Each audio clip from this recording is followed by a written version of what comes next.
Assalamualaikum warahmatullahi wabarakatuh. Perkenalkan kami dari kelompok 3 dan 4 akan mempresentasikan hasil diskusi kelompok yang beranggotakan Berliana Haris Rahman Hatami dengan NIM 2613043, Nadia Mutiara dengan NIM 2613045, Risma Aditya 2613047, Naura Al-Shifa 2613048, Nikmatun Syahida 2613050.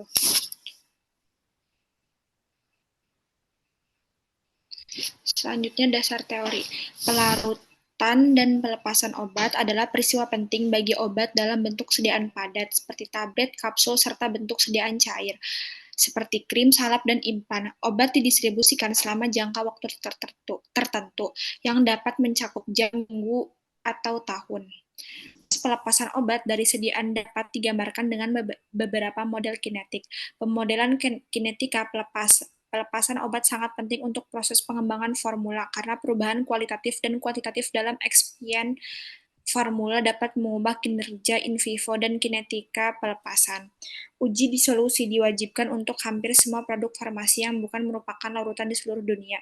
Disolusi atau pelepasan in vitro zat obat dari produk ke dalam media yang biasanya berbasis cair terkait dengan pelepasan obat ke dalam tubuh. Ini membuat obat tersedia untuk diserap, yang berarti hasil klinis atau efikasi. Uji disolusi biasanya digunakan dalam industri sebagai alat kontrol kualitas untuk mengawasi proses pembuatan bentuk sediaan dan formulasi. Uji disolusi digunakan oleh badan pengawas untuk memastikan bahwa kualitas biobatch terhubung ke produk yang dikomersialkan. Untuk alasan ini, pengembangan dan validasi metode disolusi sangat penting untuk memastikan bahwa uji tersebut kuat dan relevan secara klinis. Ini berarti bahwa seseorang harus memiliki pemahaman yang baik tentang teori disolusi dan fungsi parameter utama uji. Panduan pengembangan metode. Percakapan tentang pengembangan metode diskriminatif dan evaluasi menyeluruh sumber kesalahan pengujian dan disajikan dalam bab ini. Berikutnya cara kerja. Yang pertama yaitu pembuatan KH2PO4. Ditimbang KH2PO4 sebanyak 27,22 gram, kemudian dilarutkan dengan Aquades pada labu ukur 1 liter sampai tanda batas. Kemudian pembuatan dapar fosfat. Ditimbang KH2PO4 sebanyak 250 ml ke labu ukur 1 liter. Kemudian ditambahkan NaOH 18 ml dan ditambahkan Aquades hingga tanda batas. Pengujian cara kerja pengujian disolusi. Yang pertama ditimbang 1 tablet paracetamol dan dicatat bobotnya. Lalu yang kedua dimasukkan dapar fosfat 900 ml ke dalam vessel. Yang ketiga dinyalakan alat dan masukkan tablet paracetamol ke dalam vessel. Yang keempat dilakukan pengambilan sampel setiap 5, 10, 15, 20, dan 30 menit sebanyak 5 mili.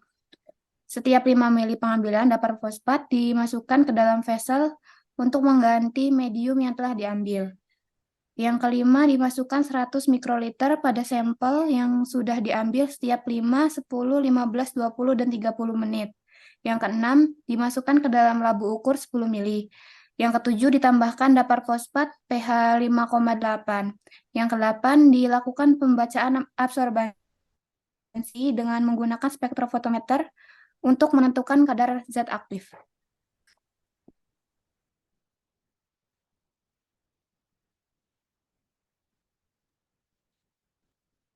Selanjutnya ada pembahasan. Uji disolusi merupakan uji yang digunakan untuk menguji ketersediaan hayati in vitro, karena hasilnya terkait dengan ketersediaan hayati obat di dalam tubuh. Uji disolusi komparatif dapat digunakan untuk memastikan kualitas dan sifat produk obat dengan perubahan kecil dalam pembuatan atau formulasi setelah otoritas pemasaran. Dan uji difusi juga diperlukan untuk memprediksi penyerapan in vivo dari sediaan obat.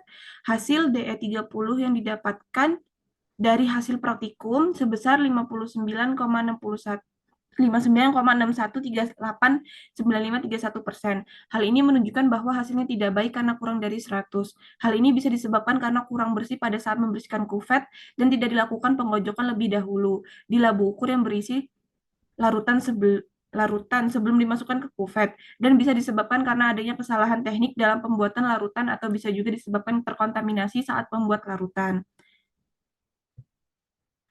Berikut merupakan hasil perhitungan. Didapatkan di tabel 1 data absorbansi larutan baku parasetamol, penimbangan standar parasetamol sebesar 100 mg dengan kadar 4, absorbansi 0,282, kadar 5 0,355, kadar 6 0,442, kadar 7 0,523, kadar 8 0,590, kadar 9 0,670, kadar 10 0,753, kadar 11 0,820, kadar 12 0,890 dengan bobot tablet penimbangan 646 mg dengan bobot tablet stearitis 660 mg. Dan di bawahnya merupakan grafik hasil profil kurva baku parasetamol. Didapatkan A-nya min 0,0211, B 0,0766, R-nya 0,9992. Selanjutnya, pada pengujian disolusi tablet ditemukan bahwa pada menit ke-5 hingga ke-30, kadar obat terdisolusi meningkat dari 2,129 mikrogram per mililiter menjadi 4,061 mikrogram per mililiter.